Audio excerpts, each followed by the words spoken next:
All right, ladies and gentlemen, my name is 𝐷𝐼𝐤, and welcome to the Neo Digital Podcast. And with this video here, this is something that I've been wanting to react to. This is the Saints Row, I guess you could say reveal trailer, not the initial one, because I think they came out with like a little 3-minute trailer, but this is one, I guess, where they explain what the new game's about. I haven't watched it yet, but I know from memes and stuff on the internet that a lot of people don't like it. So with me being a huge Saints Row fan, I played through all the games since part 1. I figured I'm going to have a lot to say if they kind of fuck this one up. So from what I know already, from just other articles and stuff, it's a new game, new crew, new area, new town, that kind of sort of thing. So outside of that, I'm going in fresh. So let's play it here and see what we got.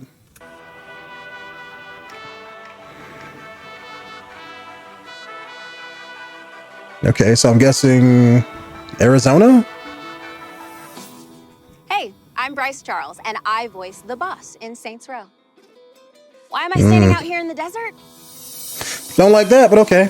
You know, new world. Saints Row is all new, with a brand new location in the American Southwest. I mean, a lot of games are doing female protagonists, so I mean, I usually play female characters, so I can't say nothing too bad about that, but welcome to 𝐿𝐴𝐤𝐿. it may not be as bad as I think, because usually a lot of times when they go with main female protagonists, and that's the first thing you see, right? So I'm like, okay, well, is the whole game gonna be super woke and progressive?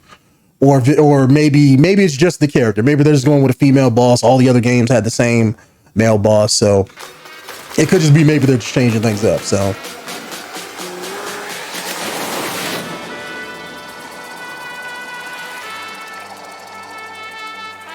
just gonna go with Saints Row, huh? Just gonna pretend like the other games didn't exist.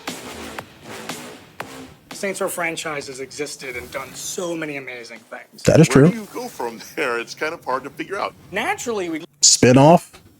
I mean, it's not hard. looked at all the things that we've done in the past. But the more we did that, the more we started to discover I had that same statue in my crew location in part 2. Loved it. we're actually blocking ourselves from the massive creativity we have at the Blocking yourselves from what? The other games were like creative as fuck. studio. For to zoom out a little bit, I mean, the goals for this product, it's about making the best Saints Row game we've ever done. We weren't really Okay. expressing what this game needed to be about. We knew we wanted to get a fresh sort of perspective coming in, and we tried. I don't like that. It's usually a bad sign. So usually when game developers mean fresh perspective, they mean young and woke and super left leaning, which is fine if that's the kind of game you want to make. But that definitely was not Saints Row. So I'm hoping that's not the case. I'm hoping that they're just talking about the game developers themselves, or like the way that they make the game and stuff like that. So let's see. A lot of new faces into it, and that's really helped us with what we've done. And that's when the concept really dove in that we need to reboot Saints Row. No, you don't. Why? Yeah, you made 4 games, but you can make a 5th one. You know, we could have a Saints Row in space. That's where they left off. Or you could make a spin-off crew that's in another city. You don't have to reboot the whole thing. Tired of reboots now with Hollywood. Now I'm tired of reboots with games. Right? Of course it is. And all the crazy sandbox action happens out here, in and around the weird, wild desert Arizona? city of 𝐿𝐴𝐤𝐿, the New biggest Mexico? and best Saints Row playground yet. I doubt it. If it's desert, it's going to be nothing really there, but We're set in okay. the Southwest. That is a big deal for us because it's a whole new, bold setting. The Southwest has a Okay. majesty. The buttes, I the guess. mesas, the color, You're thinking of that red rock. you're Worked for thinking of Fallout. that Sandy ground. the iconic sunsets, the postcard imagery, rich in culture. Okay. I know this has nothing to do with the game, but I'm just going to say it. Like, they're looking at all of this crap from an artistic point of view. Nobody's going to be paying attention to that BS when you're playing the game. Like, it's cool from an art standpoint because you have to design all that crap, right? But nobody's going to care. Nobody's going to look at a sunset and be like, oh man, look at this sunset when I'm playing. Like, yeah, you're going to do that for like 2 seconds. And then you're going to forget about it and never look at it again. So it's like, why are they putting all this work into it? It's like, it's a desert. It's like, I get it. That's all it's there for. It's a setting. Rich in diversity and history. No. I mean, I'm not from the Southwest. I'm from the East Coast, but that just does not sound like the desert to me. Don't get me wrong. Like New Mexico, Las Vegas, outside of I know there's a lot of history there. If he's talking about going way back for like 200 years, you have a lot of history with Mexico and stuff like that, and them trying to invade and the Alamo and all that extra stuff. Like if you mean that kind of history, yes, but I don't see how this is going to relate to gang violence, because that's what Saints Row is about. So I don't know. Maybe let me hear the rest of his sentence first. It's also got an incredible city motto, which is "Keep Cento Strange." Keep It Strange fits like a glove. It was practically tailor-made for Saints Row. Embrace your weirdness, embrace your identity. That doesn't sound like the Midwest. I'm just saying, that sounds like San Francisco. You know, it's like I get it. I get why they do that, because then you can have players do all of the weird, stupid crap that they do in games, or like Fortnite, the dances, the emotes, all of that stuff. People are coming into and coming out of and coming back and forth, and even on top of some people when it comes to their sexuality and all of that. So it's like, I get that if that's what they're talking about when it comes to the players. And I guess that's fine, but I don't know. It just doesn't seem like that's the Midwest. Or I can't say Midwest, but I guess you could say the West. To me, that's super traditional. You know, like if you look at places like Texas, Vegas, you know, and those kind of places in like New Mexico, it's like, it's super traditional, old way of thinking. We don't want things to change type mentality, you know, mostly red states. So it's like, I don't know if this is going to fit with the environment that they're setting. But then again, it's all make-believe city. So, And revel in it. Again, I'm still waiting to see how this pertains to gang violence, because that's what Saints Row has been, you know, always been about. But maybe they'll explain it. Now we get the heart of our tour. The Saints themselves. Who are these four friends who come together, take a chance on each other? Four friends. The Saints is a gang. You know, they're a gang from the Row, aka Saints Row. That's why the game was called that. What is this four friends stuff? Is like the Saints only going to be four people? Is that what this is? And create a criminal empire of their own. Okay. We've created a set of characters. Hold on, let me go back. So that's your crew. We've created a set of characters. That's your crew. Like,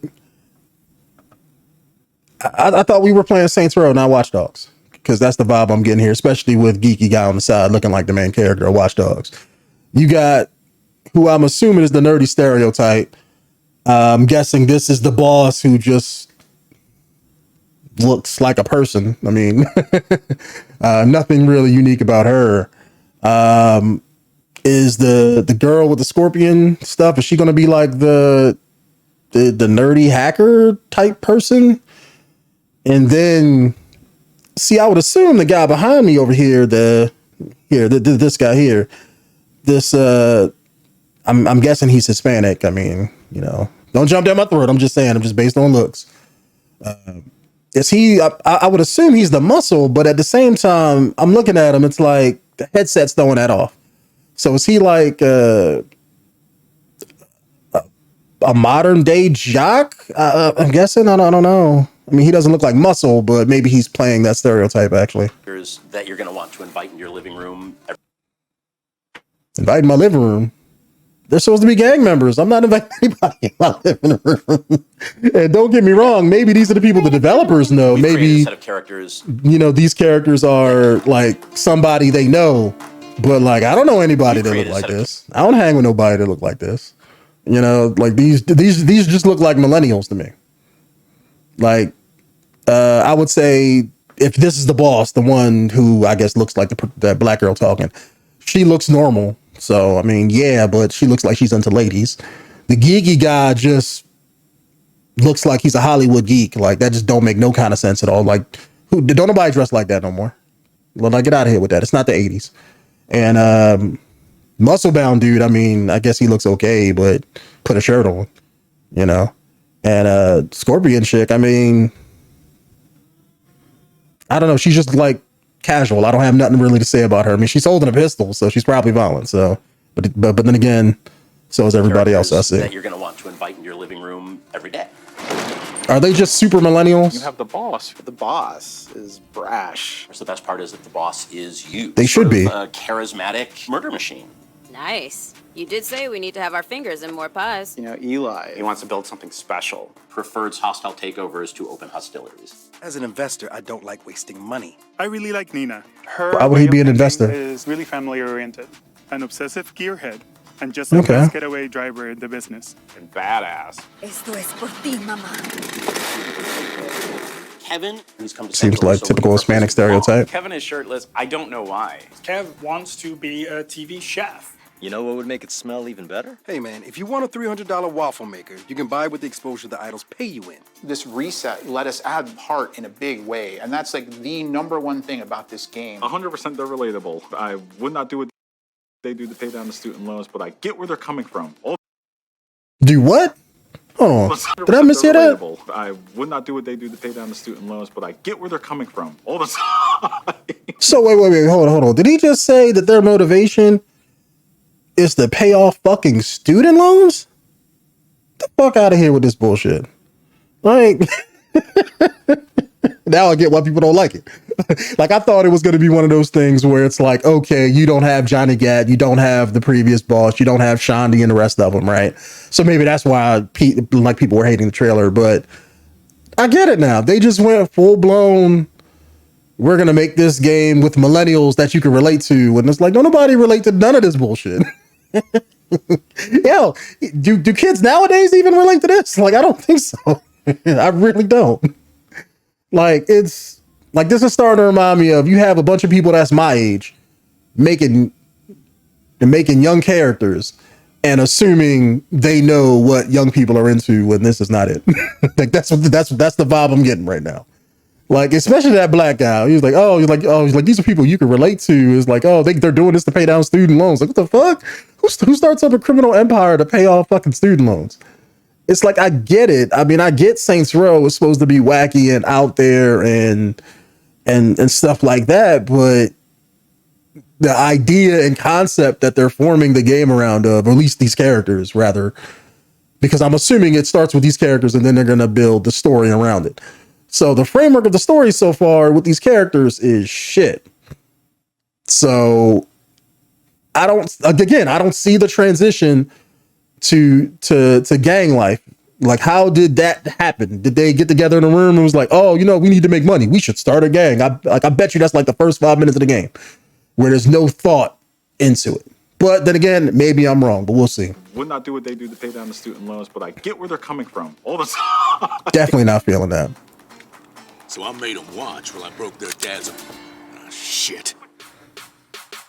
But who would our bad guys be without the even badder guys? The criminal gangs that rule their own territories in Santo Ileso, standing between you and control of the city you're looking to own. What's their deal?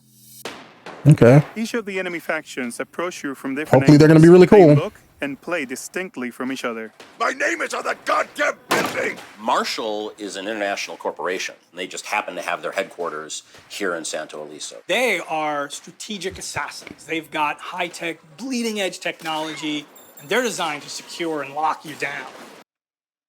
So they're remaking Altor under a different name, because that's the vibe I'm getting.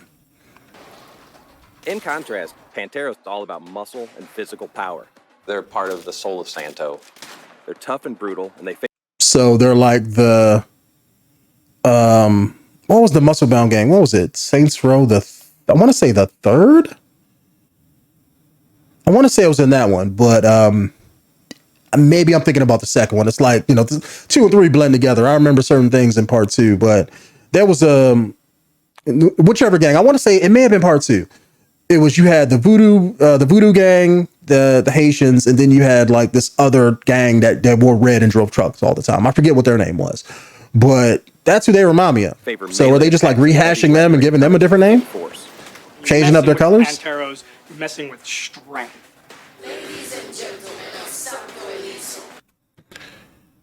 Okay, wow, they just don't know how to do anything original. This gang reminds me of There was another gang in one of the other Saints Row games. It may be even the same game, but there was another gang that used neon and computer. I remember you had a whole Tron level that was in the game too.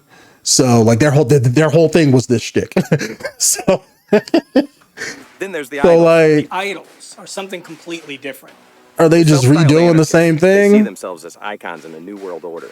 They're a cult of personality, and what they lack in combat sophistication, they make up in numbers, and so they try to swarm the player.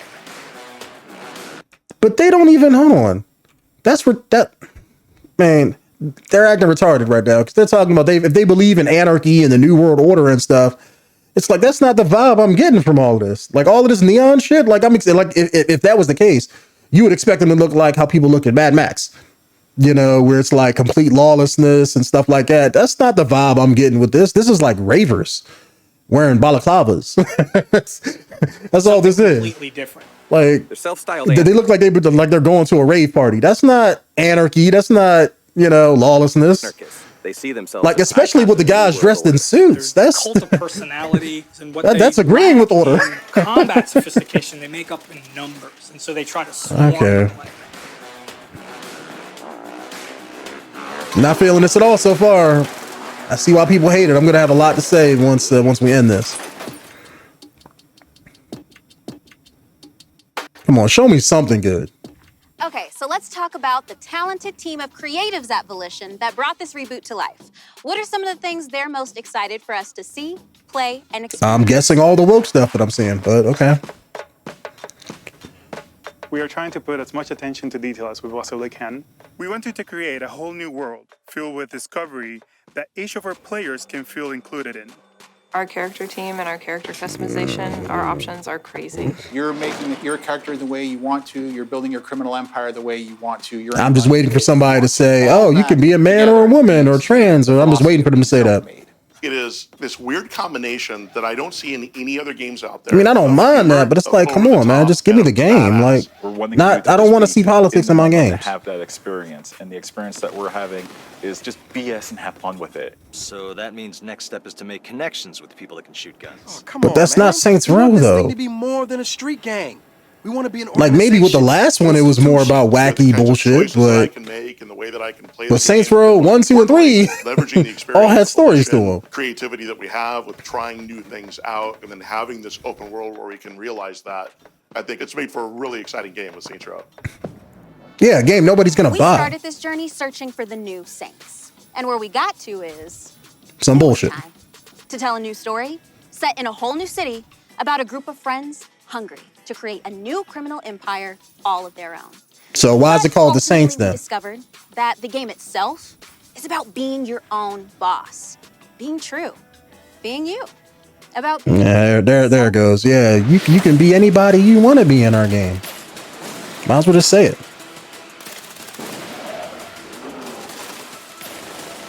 Like, that's what I'm trying to see as the gameplay. So far, like, the gameplay looks okay, but if they don't have good structure behind it, it ain't gonna mean shit.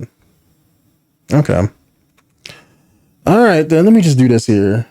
Let me mute this here. We're gonna play that back. Let's let that go. But yeah, I got a lot to say about this here. This feels like any Hollywood movie maker, producer, whatever, and any video game developers who try to make something new for the young people. That's the whole vibe I'm getting about this. And the problem with that is every single time people do that, they fuck up. Because it's like you try to appeal to the young people, but you say fuck you to the older audience, you know? And that never works. I mean, you look at Halo, Call of Duty, any big time franchise that's been going on for years and years and years.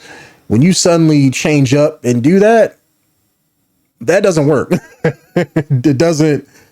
That's how you lose money. Like this game, nobody's gonna buy.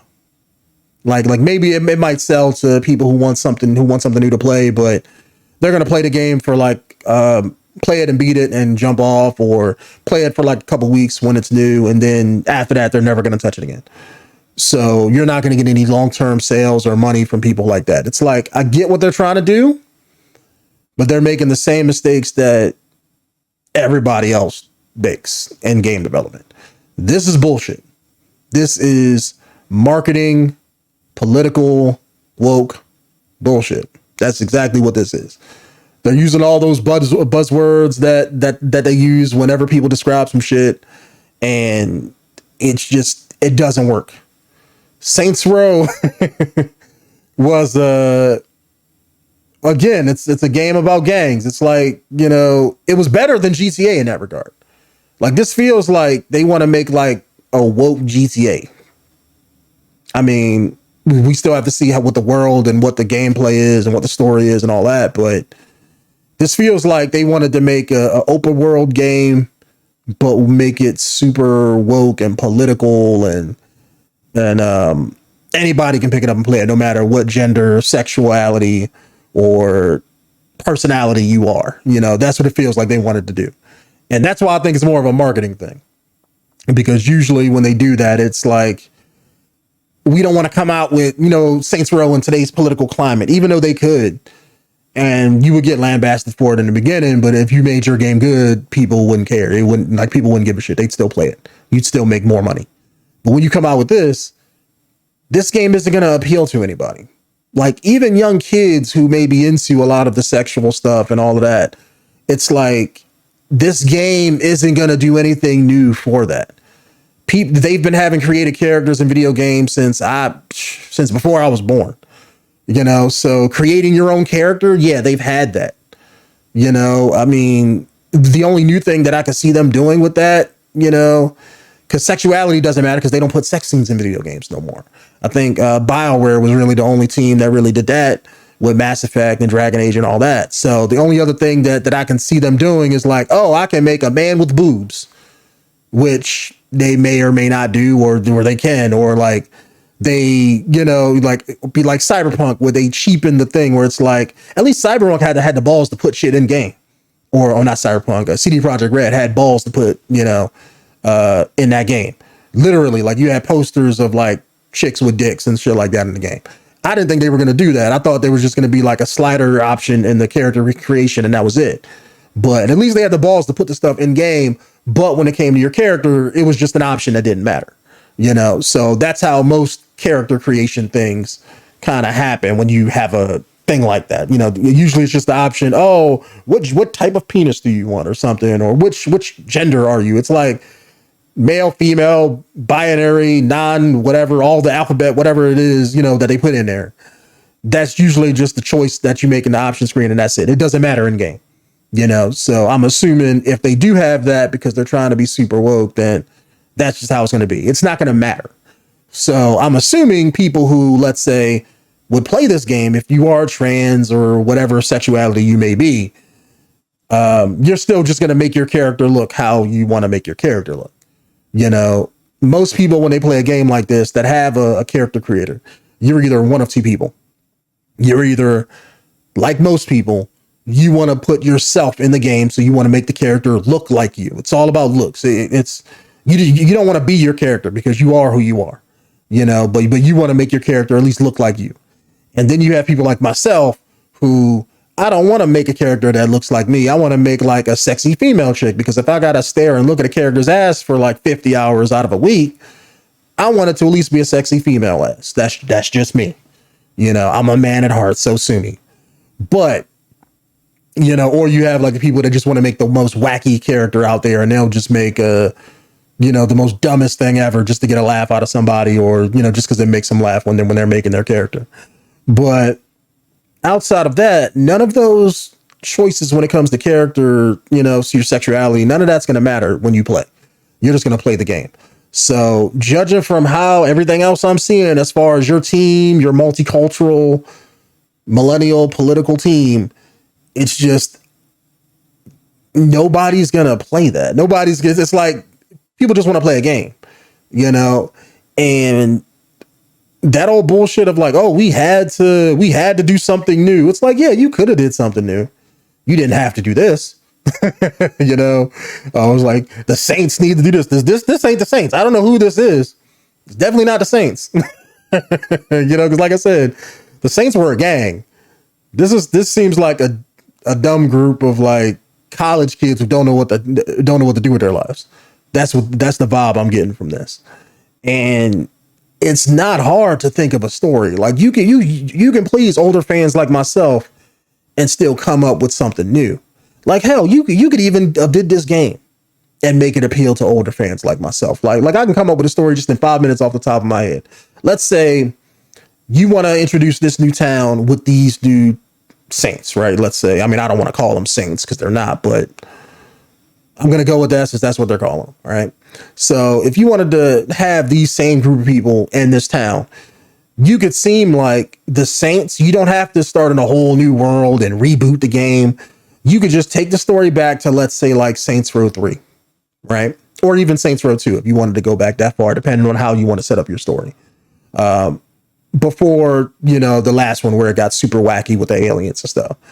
And you can come out and just say that, let's say the Saints gang has already been established, because that's what happened in Saints Row 1, 2, and 3. First it was Stillwater, then it was I think the second one was Stillwater again, and then the third one was another city. So you have 3 games where they took over 2 cities, right? So you could say in the third one, if I remember right, they were becoming a brand, you know, so they became popular. They became like celebrities, if I remember right. So you could take that and be like, okay, well, now the gang is expanding into this Arizona town or whatever. And then, but the Saints, the people like Johnny Gat, the old boss, and the older crew, they, let's say, have these newer millennial characters that join up because they're popular, right? Because that's what millennials do. They do dumb shit. So you could have them bring in, like, see the Saints who are media celebrities and be like, oh, I want to be just like you. So they join the gang, but they're like annoying as hell to like Johnny Gat and the older guys who were more serious and more violent with what they did. So you could be like, look, yeah, we value your input. You know, as a matter of fact, we want you to go out to this other town here, and you know, we want you to get our gang started there, right? And that could be your setup for the game in this town, in this area, with these new people. And then you can have them, let's say, try to build up the gang, find out who the players are, try to stop their businesses, and, you know, do gang shit to build your gang, to build your popularity, just like you did in Saints Row 1. You know, because in that game, you started not really you, but Keith David, Julius's character, you know, was starting the gang back up again from the ground level. You know, so you can redo that in this new town, you know, and I think with that, you can have the new crew, let's say, be the millennials and have all the woke stuff and the political stuff you want. And then let's say have the boss or the older boss, or let's say Johnny Gat, since he's probably more popular, since he has a face, actually. And you can have, let's say, Johnny pop up as a cameo mission later on in this game to see how the new team is doing things. And then throughout his whole mission or whatever, you could have him make fun of the millennials. And then you could have all of the millennials make fun of Johnny Gat for being old and stuck in his ways. And, oh, you do things the old ways. Like, we don't do that no more in modern times or whatever. And you could play off of that dynamic and make some real good comedy, you know? And then that gives you both options. You have fans like myself who are going to go into it and be like, okay, you're not saying F you to the older fans by not even referencing the other Saints. And then you have the new team that you want to make the game about. And then you can even play off that dynamic with the story, like bring in, let's say, the one team or whatever, what was it called? Marshall. Bring in them and have them be like, oh yeah, you know, we bought out Altor when the Saints put them out of business, and that's why we got all, you know, most of their high-end tech. And you can make fun of the previous story beats that you had in the other games, or changed up some kind of way, and, you know, to make this new game. I think that would have worked out a hell of a lot better than dropping this bullshit. Because, like I said before, this feels like it's taking that Watch Dogs approach. But even with Watch Dogs, like, it didn't feel, or at least Watch Dogs 2, rather, that's the one I'm referring to. It doesn't feel super woke. Like, you know, it took place in San Francisco. When you looked at the main team of people, you know, you can kind of see, like, oh, okay, they're kind of woke, but the game didn't give off that vibe. If anything, it gave off that nerdy, antisocial vibe with the main crew. This, I'm not getting that from this trailer. especially when that black guy said, "Oh, they're doing this to pay back fucking student loans." The fuck out of here. That line alone tells me their way of thinking when they made this, like these characters. It doesn't work. Like they're trying to modernize the game, but they're putting way too many politics and fucked up design decisions into the characters of this game, thinking they're giving their characters more character, when in reality it's just stupid bullshit. So I don't know. As a long-term fan of Saints Row, this is not Saints Row. You could have called this game, I don't know, give this game a different name and come out with it. If you wanted to come out with something like this, perfectly fine. I'm not saying you can. Give it a different name. Don't call it Saints Row. You know, call it something else. Give it a different name. See if there's an audience for something like this. But when you slap that Saints Row name on there, and you're saying, oh, this is a reboot of Saints Row, that's implying something. And that is not this in any way, shape, or form. Like, I could probably go back up and put clips of part 1 in here. The tone is different. The gang life is different. Like in part 1, you had to get jumped to get into the gang, just like they do in real life. Like part 1 was really about that gang life. Part 2 was more about the story and the setup of what happened to you based on what you did in the game. And it was a hell of a lot more serious than this bullshit. Like, I don't know what they were thinking. Like, do millennials even play video games like my generation does? Like, they play Fortnite and shit. They don't play this. They play GTA. They play Fortnite. Hell, some may even play Call of Duty, but that's only because they're the most popular games out there. They're not going to play Saints Row because they're going to play GTA. Let Rockstar come out with a GTA 6 trailer or like another multiplayer bank heist or some bullshit. They're going to jump on that. They're not going to jump on Saints Row and play this for all of, to be one or to be themselves or to be personality. They're not going to do that shit. They want that wacky Fortnite shit, which is definitely not this. So I don't know, YouTube. It's just one of those things where it's like, I get why they did it. It's a marketing thing. They probably had a team of people and been like, look, we want to make this open world game.